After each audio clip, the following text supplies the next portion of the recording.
قالوا بل وجدنا آباءنا كذلك يفعلون، ہم نے اپنے باپ کو پایا ہے، اپنے پرکھوں کو پایا ہے، ایسے ہی کرتے چلے آئے ہیں۔ یہی دلیلیں، گھسی پٹی دلیلیں آج بھی تو لوگ دیتے ہیں۔ اگر کسی کو آپ شرک سے روکتے ہو تو وہ یہی کہے گا کیا ہمارے باپ دادا کیا وہ شرک کرتے آئے تھے؟ اگر یہ غلط ہوتا تو ہمارے باپ دادا کیوں کرتے؟ اسی لیے اللہ فرماتے ہیں وَتَوَكَّلْ عَلَى الْحَيِّ الَّذِي لَا يَمُوتُ، بھروسہ کرو اس زندہ پر جو کبھی مرے گا نہیں، اس کو کبھی موت نہیں آئے گی۔ وَسَبِّحْ بِحَمْدِهِ، اسی کی تعریف کے ساتھ اس کی تسبیح بیان کرتے رہو۔ وَكَفَى بِهِ بِذُنُوبِ عِبَادِهِ خَبِيرًا، اور اپنے بندوں کے گناہوں کے بارے میں خبیر ہونا، جانکار ہونا اس کے لیے کافی ہے، وہ اکیلا جانکار ہے۔ تو میرے بھائیو، اس ایک اللہ پہ توکل اور بھروسہ کرو۔ وَمَن يَتَوَكَّلْ عَلَى اللَّهِ فَهُوَ حَسْبُهُ، جو اللہ پہ بھروسہ کر لیتا ہے اللہ اس کے لیے کافی ہو جاتا ہے۔ اور کہیں اللہ فرماتے ہیں وَعَلَى اللَّهِ فَلْيَتَوَكَّلِ الْمُتَوَكِّلُونَ، اللہ پہ بھروسہ کرنے والوں کو صرف اللہ پہ بھروسہ کرنا چاہیے۔ ہاں، اس پہ بھی اس کو تعجب ہوا کہ ایک قوم کی ملکہ عورت ہے، عورت حکمرانی کر رہی ہے، اور اس کی قوم کے لوگ اللہ کو چھوڑ کے سورج کے سامنے سر جھکاتے۔ ایک پرندہ، اس کا دل خون کا آنسو رو رہا ہے، خون کے آنسو رو رہا ہے کہ اللہ کو چھوڑ کے سورج کے سامنے یہ سر جھکاتے ہیں۔ انسان کا دل شرک ہوتے ہوئے دیکھ کر خون کے آنسو نہیں روکتا، ایک قطرہ بھی نہیں بہاتا انسان، بلکہ بسا اوقات بہت سے مسلمان ہی شرک کے موجد بنے بیٹھے ہیں۔ ایک شرک نہیں، شرک در شرک میں مسلمان کتنے ملوث ہیں۔ چہ جائے کہ شرک پہ رویا جائے، سر پیٹا جائے، کہاں کہ شرک اتنا بڑا جرم، اتنا بڑا پاپ، اتنا بڑا گناہ جو اس دھرتی پہ ہوتا ہے۔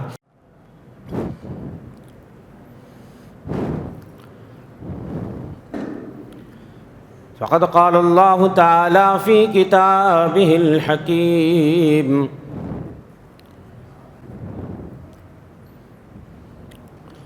وَيَوْمَ يَعَضُّ الظَّالِمُ عَلَى يَدَيْهِ يَقُولُ يَا لَيْتَنِي اتَّخَذْتُ مَعَ الرَّسُولِ سَبِيلًا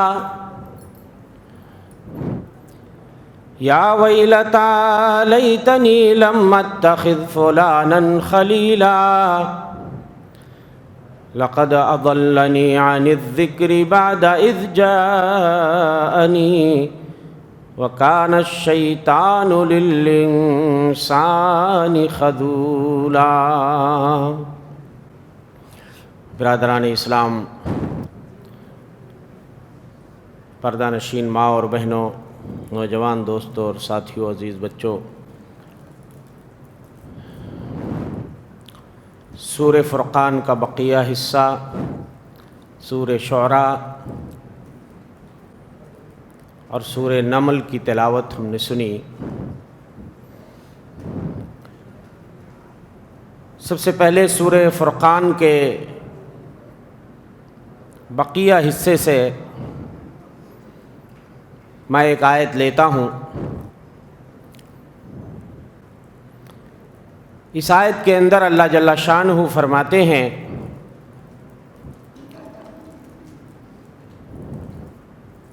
وَيَوْمَ يَعَضُّ الظَّالِمُ عَلَى يَدَيْهِ يَقُولُ يَا لَيْتَنِي اتَّخَذْتُ مَعَ الرَّسُولِ سَبِيلًا، اور اس دن ظالم اپنے دونوں ہاتھ کو دانتوں سے کاٹے گا، کہے گا اے کاش کہ میں نے رسول کے ساتھ کوئی راستہ بنایا ہوتا۔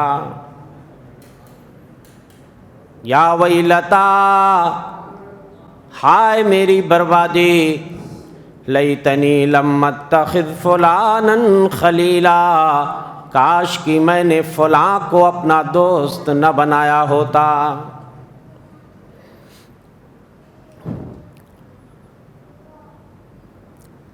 قیامت کے دن جب ایمان والوں کو داخلہ نصیب ہوگا جو ایمان کے کسی بھی درجے میں ہوں گے بہر کیف و جنت میں داخل ہوں گے، تو ظالم آدمی کہے گا اے کاش کہ میں نے بھی رسول کے ساتھ راستہ بنایا ہوتا، کاش کہ کسی درجے میں نے بھی رسول کی رفاقت حاصل کی ہوتی تو آج میرا یہ حشر نہ ہوتا، میرا یہ انجام نہ ہوتا۔ جو مشرکین ہیں وہ کف افسوس ملیں گے اور دانتوں سے اپنے ہاتھ کو چبائیں گے اور پچھتائیں گے، کاش کی رسول کی بات ہم نے مانی ہوتی تو آج ہم بھی جنت میں داخل ہونے والوں کے ساتھ جنت میں چلے جاتے۔ اور یہ بھی کہے گا یا ویلتا لیتنی لم اتخذ فلانا خلیلا، ہائے میری بربادی، کاش کہ میں نے فلاں کو اپنا دوست نہ بنایا ہوتا۔ معلوم یہ ہوا کہ دنیا میں جو برے دوست ہوتے ہیں وہ راہ راست سے بھٹکا دیتے ہیں، خیر اور بھلائی کے بہت کاموں سے جو برے دوست ہوتے ہیں وہ آپ کو برگشتہ کر دیتے ہیں۔ اس لیے دوستی دنیا میں سوچ سمجھ کر کیجئے، نیک پرہیزگار لوگوں کو اپنا دوست بنائیے۔ اللہ کے رسول صلی اللہ علیہ وسلم فرماتے ہیں المرء علی دین خلیلہ فلینظر احدکم من یخالل، آدمی اپنے بھائی کے، اپنے دوست ہی کے دین پر ہوتا ہے تو ہر آدمی یہ جانچ لے، یہ دیکھ لے کہ وہ کس سے دوستی گانٹھ رہا ہے، کس کو اپنا دوست بنا رہا ہے۔ اچھی یا بری صحبت کا بڑا اثر پڑتا ہے۔ دوست اگر نیک ہوتا ہے تو آپ کو کھینچ کر بھلائی کے کاموں کی طرف لے کے جاتا ہے، اور دوست اگر برا ہو تو آپ کو برائیوں کی طرف لے کے جائے گا، فحاشیوں کی طرف لے کے جائے گا، ناچ گانے کی طرف لے کے جائے گا، کلبوں کی طرف لے کے جائے گا، اسٹیڈیم کی طرف لے کے جائے گا، کھیل تماشے کی طرف لے کے جائے گا۔ لیکن اگر آپ کا دوست متقی اور پرہیزگار ہوگا تو آپ کو مسجدوں کی طرف کھینچ کر لائے گا، ذکر کی مجلسوں کی طرف کھینچ کر لائے گا۔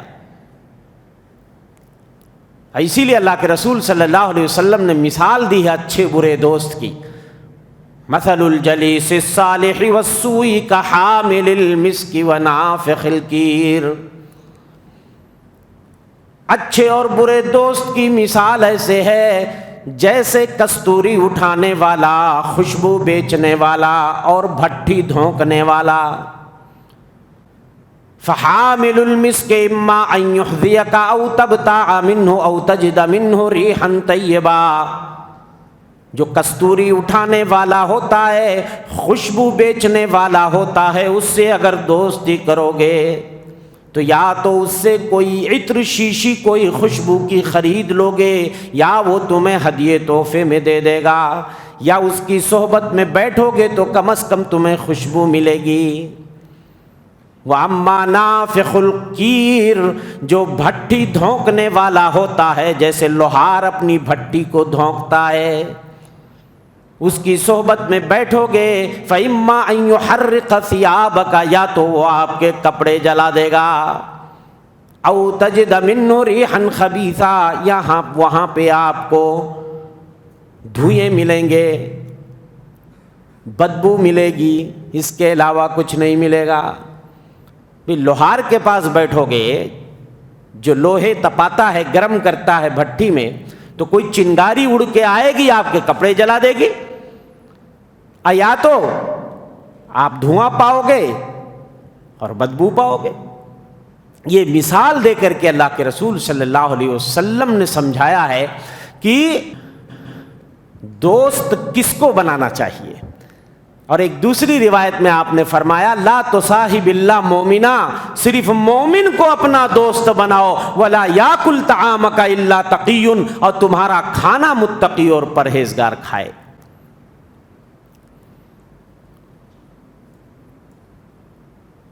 نبی کے چچا ابو طالب بری دوستی اور صحبت کا اگر اثر نہ ہوتا تو شاید ایمان لے آتے. دل سے معترف تھے کہ ہمارا بھتیجا جس چیز کی طرف دعوت دے رہا ہے وہ سچ ہے، وہ حق ہے. ہر موڑ پہ بھتیجے کی مدد بھی کرتے تھے. آخری وقت اللہ کے رسول اپنے چچا کے سرانے بیٹھے ہیں، کہہ رہے ہیں یا عمی قل لا الہ الا اللہ کلمۃ احاج لک بہا عند اللہ. یہ وہ کلمہ ہے اگر آپ زبان سے پڑھ لو گے تو اس کلمے کی وجہ سے میں اللہ کے وہاں دلیل پکڑوں گا کہ میرے چچا نے مولا آخری دم پہ کلمہ پڑھ لیا تھا، ان کو معاف کر دے. ابو جہل وہاں بیٹھا ہوا تھا، وہ کہہ رہا تھا اترغب عن ملت عبد المطلب. او ابو طالب کیا مرتے مرتے تم عبد المطلب کے دھرم سے پھر جاؤ گے، باپ دادا کے دھرم کو چھوڑ دو گے؟ کیا ہوا؟ بری صحبت نے ابو طالب کو اسلام قبول کرنے سے محروم کر دیا. سب سے ہلکا عذاب ہوگا کہ ان کے پیروں میں آگ کی جوتیاں پہنائی جائیں گی جس سے ان کا دماغ ہنڈیے کی طرح کھول رہا ہوگا. اس کے بعد اللہ فرماتے ہیں لقد اضلنی عن الذکر بعد اذ جاءنی وکان الشیطان للانسان خذولا. ظالم آدمی کوسے گا اپنے برے دوست کو قیامت میں اور کہے گا اس نے نصیحت سے مجھے دور کر دیا، بعد اس کے کی نصیحت آ چکی تھی میرے پاس، پھر بھی اس نے مجھے دور کر دیا. وَكَانَ الشَّيْطَانُ لِلْإِنسَانِ خَذُولًا. اور شیطان انسان کو چھوڑ کر بھاگنے والا ہے. شیطان بہکاتا ہے انسان کو، برائیوں کی طرف مائل کرتا ہے، برائیوں کی ترغیب دلاتا ہے، اور جب آدمی برائی کر لیتا ہے نا تو شیطان اس کو چھوڑ کے بھاگ جاتا ہے. اور وہی شیطان جو آپ کو برائیوں پہ اکساتا ہے نا، بعد میں وہی آپ کا منہ بھی چڑھاتا ہے، آپ کا مذاق بھی اڑاتا ہے. آ گئے نا میرے جھانسے میں. ہاں، یہی شیطان قیامت میں بھی میں نے آپ کو بتایا تھا کہ جب جنت و جہنم کے فیصلے ہو جائیں گے تو جنت و جہنم کے بیچ میں مقرر بن کے کھڑا ہو جائے گا، خطیب بن کے کھڑا ہوگا اور کہے گا، جہنمیوں سے کہے گا میرے وعدے پہ مر مٹے تھے نا دنیا میں، تو سنو اللہ نے جتنا وعدہ کیا تھا، ان اللہ وعدکم وعد الحق ووعدتکم فاخلفتکم، جتنا اللہ کا وعدہ تھا وہی سچا تھا، میرا سارا وعدہ جھوٹا تھا. تو شیطان یہاں بھی ساتھ چھوڑ دیتا ہے، وہاں بھی چھوڑ کے بھاگ جائے گا. وَكَانَ الشَّيْطَانُ لِلْإِنسَانِ خَذُولًا. وَقَالَ الرَّسُولُ يَا رَبِّ إِنَّ قَوْمِ اتَّخَذُوا هَذَا الْقُرْآنَ مَهْجُورًا. رسول قیامت کے دن میرے بھائیوں شکایت کریں گے اور کہیں گے او میرے پروردگار، بے شک میری قوم نے اس قرآن کو چھوڑا ہوا بنا کر رکھا تھا. مہجورہ کا مطلب مہجور حجر سے نکلا، حجرہ یحجرو عربی زبان میں چھوڑنے کو کہتے ہیں. مہجور چھوڑا ہوا، یعنی قیامت کے دن بعض مفسرین نے لکھا ہے کہ یہ بات نبی نے دنیا میں کہی تھی، اللہ سے شکایت کی تھی، اور یا تو پھر آخرت میں شکایت کریں گے کہ میرے پروردگار میری قوم نے اتنی بہترین کتاب آنے کے بعد بھی اس کو چھوڑا ہوا بنا کے رکھا تھا، جبکہ یہ کتاب چھوڑنے کے لائق ہے، یہ دستور حیات ہے. یہ کتاب میرے بھائیو وہ کتاب ہے جو سیدھے راستے کی رہنمائی کرتی ہے. ان ھذا القرآن یہدی للتی ہی اقوم. بے شک یہ وہ قرآن ہے جو سیدھے راستے کی طرف رہنمائی کرتا ہے، اور اسی کتاب کے ذریعہ اللہ نہ جانے کتنی قوموں کو سربلندی عطا کرتا ہے اور کتنی قوموں کو ذلت و پستی کی دلدل میں ڈھکیل دیتا ہے. ان اللہ یرفع بہذا الکتاب اقواما ویضع بہ آخرین. تاریخ شاہد ہے میرے بھائیو، جب تک مسلمان قرآن پہ عامل رہے، اس زمین کے سیاہ و سفید کے مالک رہے، جب تک مسلمان قرآن کو پکڑے رہے، قیادت ان کی تھی، سیادت ان کی تھی، حکومت ان کی تھی، زمین ان کی تھی، جاگیر ان کی تھی. اور جب قرآن کو مسلمانوں نے چھوڑ دیا، حکومت گئی، سلطنت گئی، بادشاہت گئی، قیادت گئی، سیادت گئی، وراثت گئی، پوری دنیا میں آج مسلمان ذلیل ہیں۔ امت مسلمہ نے اس دور میں قرآن کو جتنا پشے پشت ڈالا ہے، شاید کسی دور میں مسلمانوں نے قرآن کو اتنا پشے پشت ڈالا ہو۔ قرآنی احکام پہ آج مسلمان صحیح معنوں میں عمل نہیں کرتے، اپنی عملی زندگیوں میں بھی قرآن کو آج مسلمان نافذ کرنے کے لیے تیار نہیں ہیں۔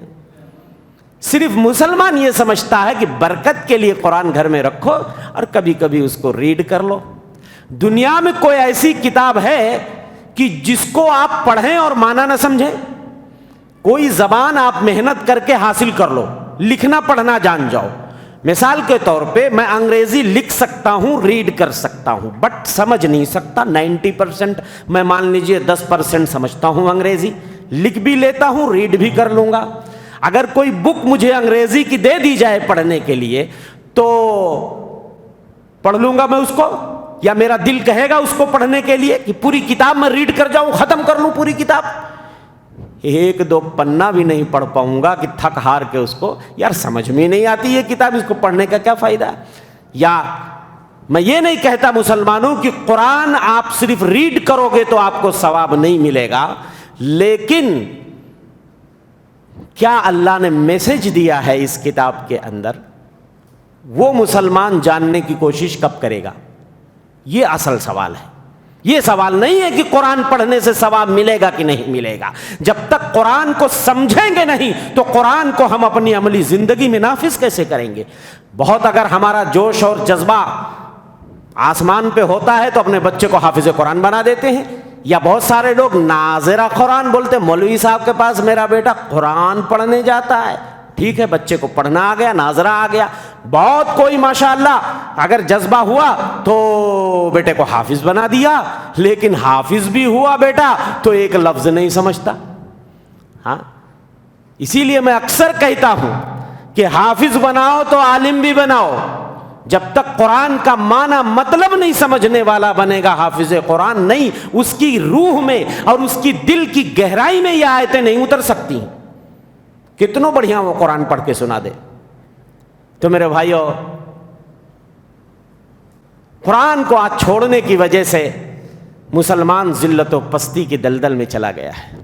وہ معزز تھے زمانے میں مسلمان ہو کر، وہ معزز تھے زمانے میں مسلمان ہو کر، اور ہم خوار ہوئے تاریک قرآن ہو کر۔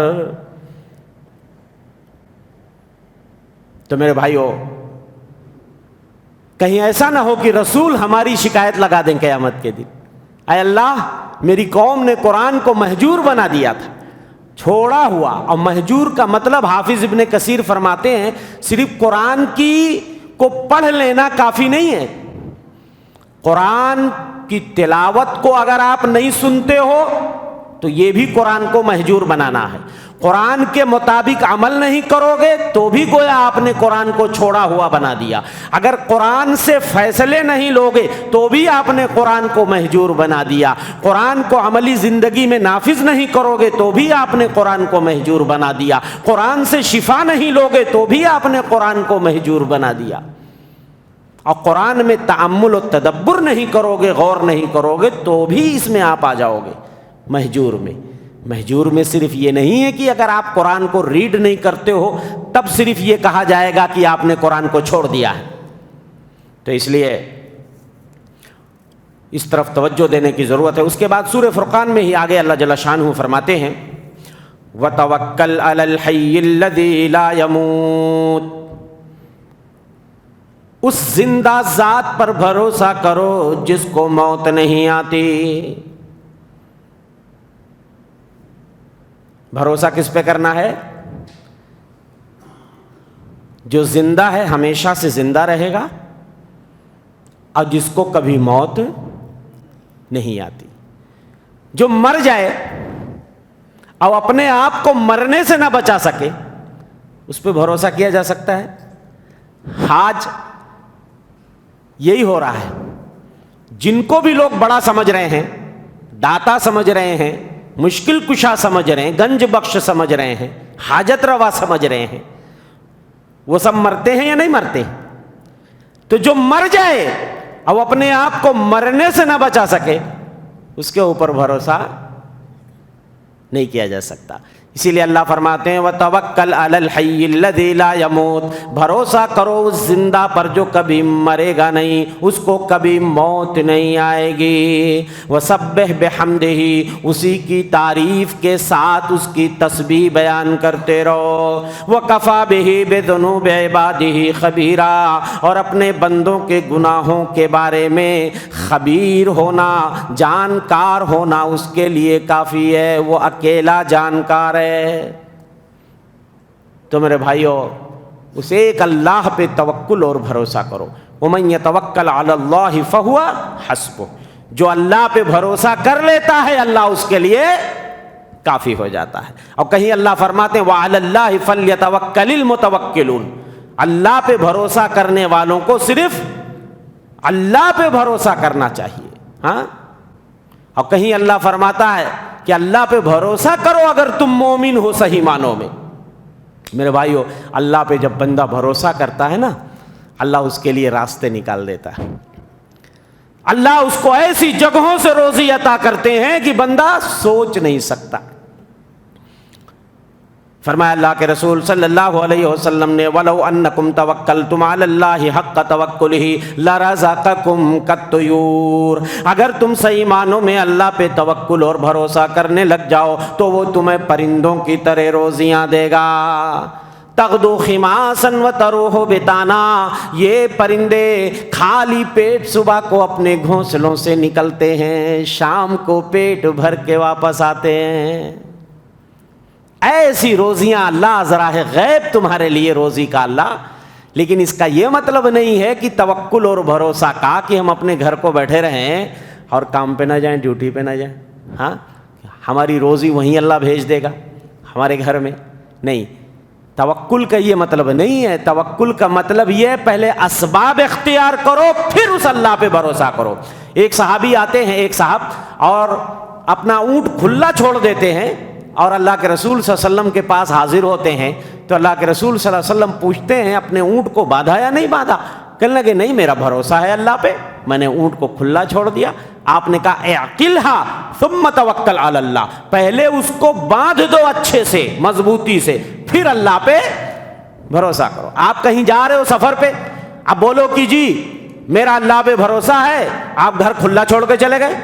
ہاں، پہلے کے تالے لگاؤ، مضبوط تالا، اور اس کے بعد کہو توکلت علی اللہ، میرا بھروسہ اللہ پہ۔ ہمارے کچھ مسلمان بھائی ماشاءاللہ اتنا توکل بھروسہ اللہ پہ مضبوط ہوتا ہے، اسٹیشنوں پہ اتر کے ٹرین سے اسٹیشن پہ نماز پڑھتے ہیں۔ ایسے لوگوں کو بھی دیکھا گیا ہے کہ گاڑی آپ کا انتظار تو نہیں کرے گی، ہاں پتہ چلا گاڑی کا ٹائم ہو جاتا ہے، ہارن بجتا ہے، نماز چھوڑ چھوڑ کے بھاگ رہے ہیں ہاں ٹرین پکڑنے کے لیے۔ یہ کون سا توکل اور بھروسہ ہے؟ ہاں، آپ جہاں ہو اپنی سیٹ پہ جس طرح آپ کمفرٹیبل ہو آپ وہاں نماز پڑھ لو۔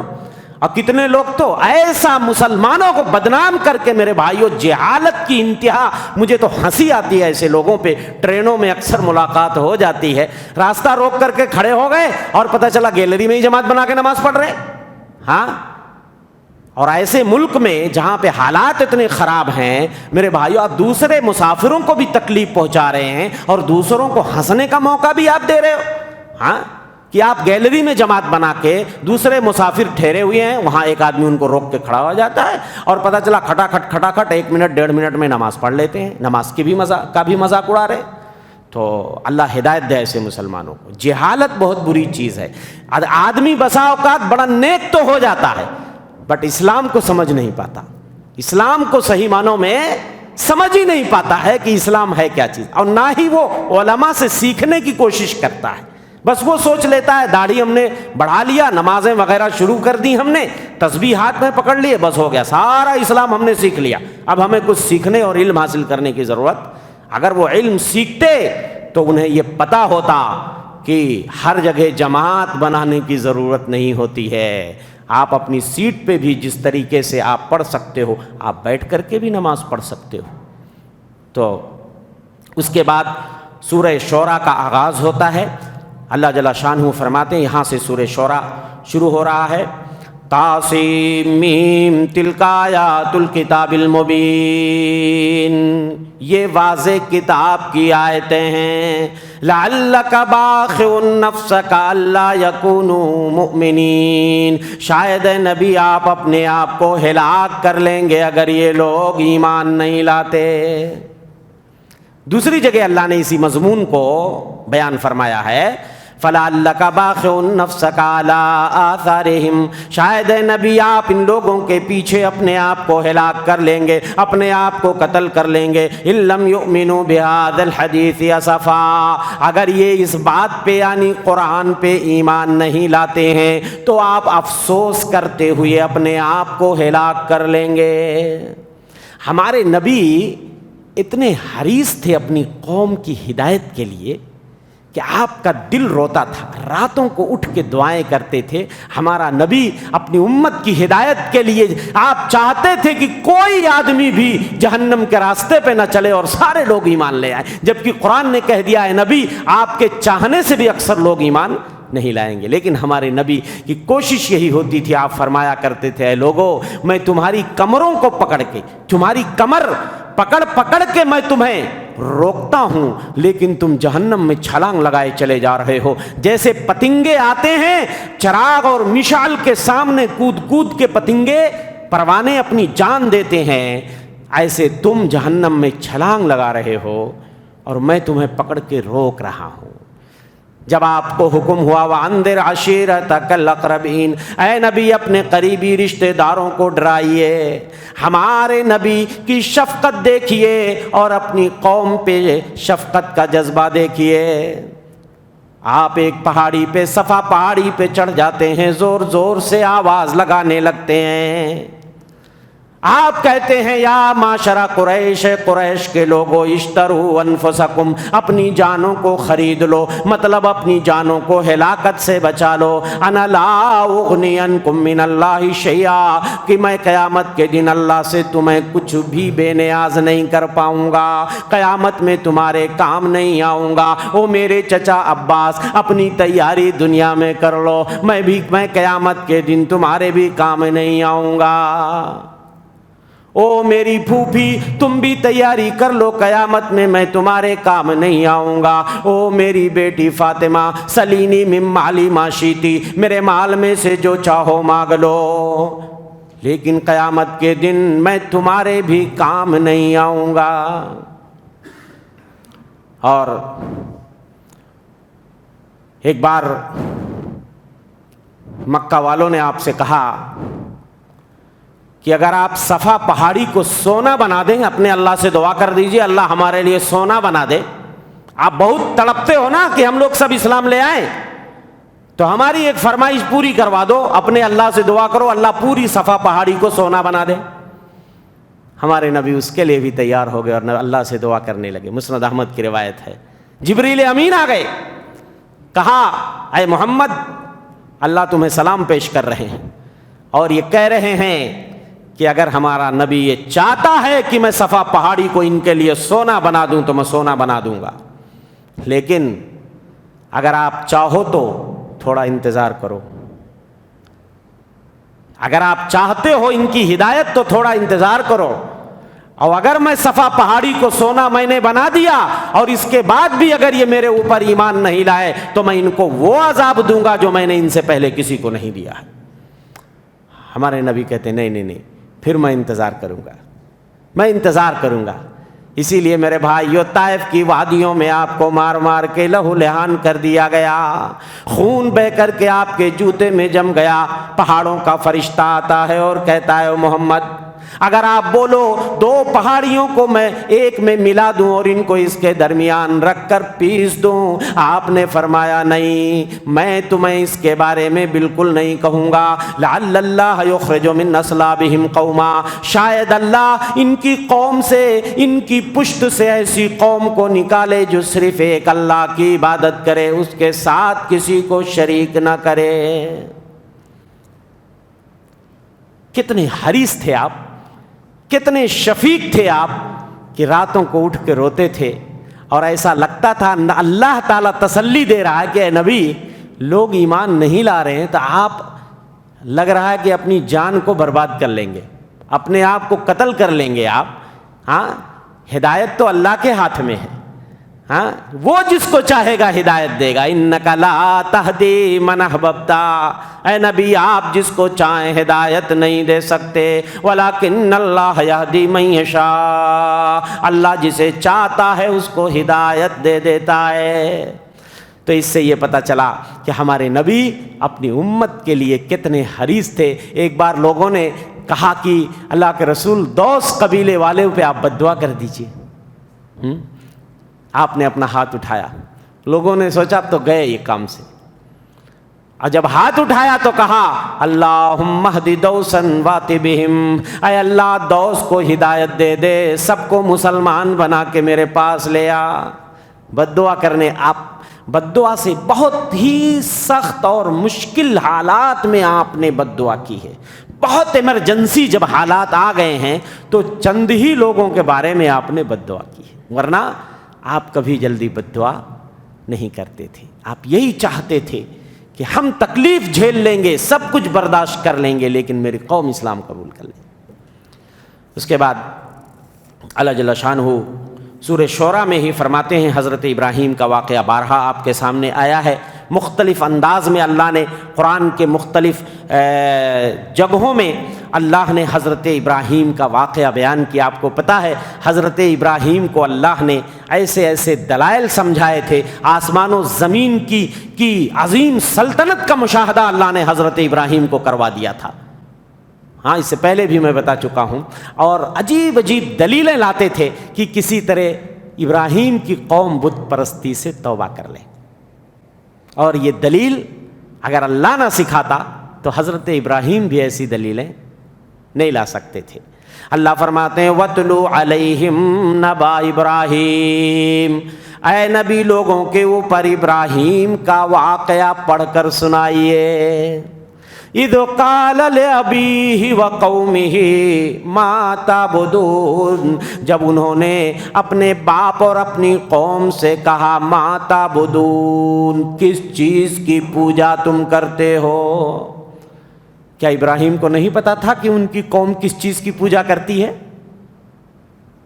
بے ابراہیم کو اسی قوم میں پلے بڑے ہیں تو انہیں نہیں معلوم تھا کہ ان کی قوم کس چیز کی پوجا کرتی ہے. پھر بھی سوال کر رہے ہیں. چونکہ حضرت ابراہیم نا جو دلیل لاتے تھے پہلے گھیرتے تھے اور اس کے بعد ایسا پٹک پٹک کے مارتے تھے ہاں کہ یہ خود اپنی زبانوں سے بولیں. آپ کسی کو پہلے ہی بول دو نہیں جی تمہارے معبود ویسے تمہارے معبود ویسے تو آدمی ناراض ہو جائے گا، اسی کو بلواؤ. تو حضرت ابراہیم پوچھتے ہیں اپنے باپ اور اپنی قوم سے تم کس چیز کو پوچھتے ہو؟ قالوا نعبد اصناما، ہم تو صنم پوجتے ہیں، پتھر پوجتے ہیں. فنظل لها عاکفین، اور اس کے مجاور بھی بن کے بیٹھتے ہیں. بڑے خوش ہو کر کے ان کی قوم نے جب حضرت ابراہیم نے پوچھا کس چیز کی پوجا کرتے ہو، بڑے فخر اور غرور اور تمکنت کے ساتھ کہتے ہیں اجی ہم تو پتھر پوجتے ہیں، اور پوجتے ہی نہیں ہیں ہم تو مجاور بھی بن کے بیٹھتے ہیں، چمٹ کے بیٹھ جاتے ہیں. عاکفین، یہ عاکفہ کا لفظ جو ہے نا کسی جگہ چمٹ کے بیٹھ جانا اسی سے اعتکاف نکلا. عاکفین عاکفہ سے اعتکاف بنا، تو اعتکاف بھی کسی جگہ جم کے بیٹھ جاؤ نا وہ اعتکاف ہے. تو بولے ہم ان کے سامنے مجاور بن کے بیٹھ جاتے ہیں، چمٹ کے بیٹھتے ہیں، چھوڑتے نہیں ہیں ان کو. ہاں ان پتھروں کو ایسے نہیں چھوڑتے، مجاور بھی بن کے بیٹھتے ہیں. تو حضرت ابراہیم نے آگے اپنا سوال جاری رکھتے ہوئے کہا چلو ٹھیک ہے تم ان کو پوچھتے ہو، ہاں ان کو مشکل کشا سمجھتے ہو، تو یہ بتاؤ قال هل يسمعونكم اذ تدعون، جب تم انہیں پکارتے ہو تو کیا یہ تمہاری پکار سنتے ہیں؟ یہ بھی بتا دو سنتے انتے ہیں کیا کہ نہیں سنتے. او ينفعوكم او يضرون، یا وہ تمہیں نفع پہنچاتے ہیں یا نقصان پہنچاتے ہیں. حضرت ابراہیم نے کہا بھائی جس کی بھی لوگ عبادت کرتے ہیں یہ 3 چیزیں تو اس کے اندر کم سے کم ہونی چاہیے. کسی کی بھی آدمی اگر عبادت کرے تو یہ 3 صفات اس کے اندر ہونی چاہیے. اگر وہ جو تم پکار رہے ہو وہ کم از کم سن رہا ہو، اور جو تم مانگ رہے ہو وہ تمہیں دینے کی صلاحیت رکھتا ہو، یعنی تمہیں نفع پہنچانے یا نقصان پہنچانے کی اس کے اندر صلاحیت ہونی چاہیے. اب اگر نہیں ہے تو پھر گویا کہ وہ عبادت کے لائق ہی نہیں ہے. تو ان کا جواب کیا تھا ذرا دیکھیے، وہی گھسا پٹا جواب جو لوگ دیتے چلے آئے، کوئی جواب ان سے بن ہی نہیں پڑا. ہاں قالوا بل وجدنا آباءنا كذلك يفعلون، ہم نے اپنے باپ کو پایا ہے، اپنے پرکھوں کو پایا ہے، ایسے ہی کرتے چلے آئے ہیں. یہی دلیلیں، گھسی پٹی دلیلیں آج بھی تو لوگ دیتے ہیں. اگر کسی کو آپ شرک سے روکتے ہو تو وہ یہی کہے گا کیا ہمارے باپ دادا کیا وہ شرک کرتے آئے تھے؟ اگر یہ غلط ہوتا تو ہمارے باپ دادا کیوں کرتے؟ آج بھی مسلمانوں میں کتنے لوگ ایسے ہیں جو یہی دلیل پکڑ کے بیٹھے ہیں، اگر یہ رسم و رواج غلط ہے تو ہمارے باپ دادا جو زمانے سے کرتے چلے آئے تھے کیا وہ بھی غلط تھے؟ کتنے ایسے لوگ ہیں جو تقلید کی جکڑ بندیوں میں ہیں، ان سے بھی پوچھو تو کہیں گے فلاں فلاں بزرگ بھی تو تقلید کرتے رہے ہیں، تو کیا وہ بھی غلط تھے؟ یہی دلیلیں آج بھی چل رہی ہیں میرے بھائیوں. کیا کہ ہمارے باپ دادا، لکڑ دادا، سکڑ دادا، چلے جاؤ اوپر تک، سب جتنے تھے سب ایسے ہی کرتے چلے آئے ہیں. یہ ان کی دلیل تھی. تو اس کے بعد حضرت ابراہیم کہتے ہیں قال افرأیتم ما کنتم تعبدون، کہا کہ تمہارا کیا خیال ہے اس کے بارے میں جن کو تم پوجتے ہو، انتم وآباؤکم الاقدمون، تم اور تمہارے پچھلے باپ دادا، تمہارے پچھلے آبا و اجداد، اور تم جن کو پوج رہے ہو تو سنو فَإِنَّهُمْ عَدُوٌّ لِّي إِلَّا رَبَّ الْعَالَمِينَ، یہ ساری چیزیں جن کو تم اور تمہارے آبا و اجداد پوجتے چلے آئے ہیں یہ میری دشمن ہیں، یہ ساری چیزیں میرے لیے دشمن ہیں سوائے اللہ رب العالمین کے، سوائے اس کے جو تمام جہانوں کا رب ہے وہی میرا دوست ہے.